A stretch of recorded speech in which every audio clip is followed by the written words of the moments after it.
Hey, today we are talking with a financial professional about what it looks like to have a comprehensive financial plan.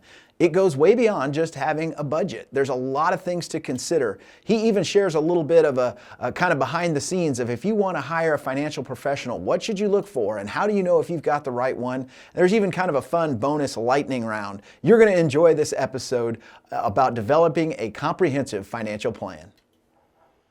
So we're here again with Aaron to talk a little bit about financial professionals. So Aaron, what does a comprehensive financial plan look like? Yeah, good question.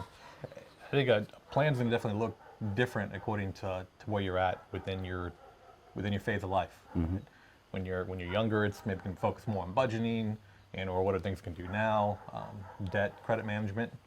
When you're in the middle is how can we maximize things, and ultimately when you're in your retirement ages, is how do we strategically draw down on the assets that we've worked all our life to accumulate. Right.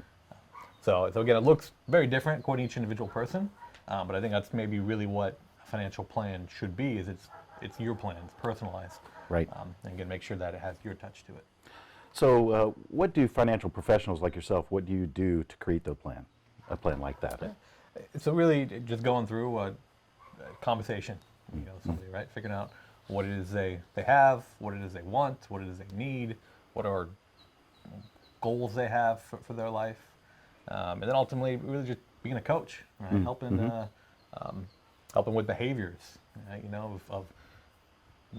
always want to sell high and buy low type thing, right? Right. And I think our personally we kind of want to do the opposite way, right? So how do you have that sounding board to be able to help out with some of those things?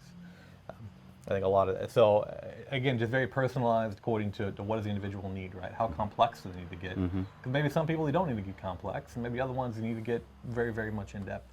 Again, dependent upon the individual. Well, and life stages probably play a part in that as 100%. well. Right. Absolutely. Right. Yeah. So if I were to look for a professional, what do you think I should look for? Sure. So it's looking for somebody that ultimately is going to again fit the needs that you're looking for. So one, somebody whose personality, right? Even as simple as that, you may get along with, right? And what you're needing as well. Do you need just a financial plan? Do you need a full manager? Do you just want somebody to ask questions to? Right. So again, just I guess you have to kind of ask yourself first: is maybe what do I need? And ultimately, professional can help answer some more of those questions or find questions you didn't even know you had. Right. But just starting a conversation with somebody, and again, don't be afraid to talk to more people and you can kind of see what else is out there. Shop around a little bit. Shop around. Right. What are some of the best options for the inevitable of life? Kids going to school, education expenses, health care, aging parents, buying a house. Oh, absolutely. Yeah, those are all questions, all big things that can blow up a financial plan in some manner, right? Yeah.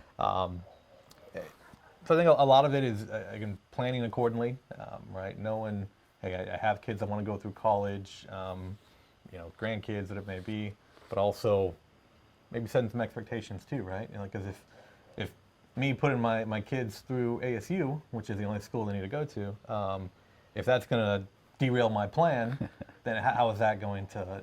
Is it a benefit to me, right? Right. So things like that, we. Nowadays, boomerang children, right? Kids moving back in the house, like you said, aging parents. Right. And potentially healthcare is a huge expense, right, as well. So if we have a financial plan, do we plan for that much earlier within our time frame to then cover those expenses in the future? Sure. So again, I guess it leads back to maybe having a plan kind of earlier on to identify some of those things, to then ultimately be able to budget accordingly, know what we can fit in our plan, and then ultimately set things up to take care of those things. Common theme here is to have a plan. Right. Yeah. Exactly. So now we're going to do a couple of lightning round questions with Aaron, and so I'm going to throw them at him here. Is Robo investing a good idea? Oh, good question. It depends on the individual. What's nice about Robo investing is it's automated. It's typically an indexing approach. It can be hands off. So again, depends on the individual, but it's a new and upcoming thing. And how hard is it to be a day trader? Sure, you get that question, right? You have to. Well, you want to be comfortable in your knowledge, right? Nobody knows what the market's going to do, where it's going to go, but you want to know the the pros and the cons, right? You know, what is the outcome of whatever trade I'm going to do potentially going to be on both ends of it? Right. What do people assume is hard when it comes to finances that's actually easy? You know, so it's really easy to spend money, right? But really, that should be the harder thing, right? Right. You know, it's hard to maybe earn money and then, but so I guess that to sum it up, that would be easy is budgeting, Right, right? right. You know, we've done the hard part. We've worked for this money. We've got the paycheck and everything else, right? So it really should be much harder to give that away, to spend that. Right, So right. so really, what should be easy is a budget, right? How do we save what we have Right, already in place? right. Well, and last and probably the most important question is, how much money do you have? You have to talk to my wife on that one. Good answer. Good answer. Wow, that's good stuff. I got to be honest, there's some stuff I hadn't even thought about that are outlined by Aaron. And so I appreciate his wisdom and expertise. And the best part of it all, it was free. Hey, we are for you. And so I encourage you, check out one of our other 2 videos. There's one on the best money strategies for the different seasons of life. And then a second video that details what it looks like to avoid the most common financial mistakes that people make. I hope these help. Thank you so much for tuning in. Mountain Ridge is with you and we're for you. Have a great day.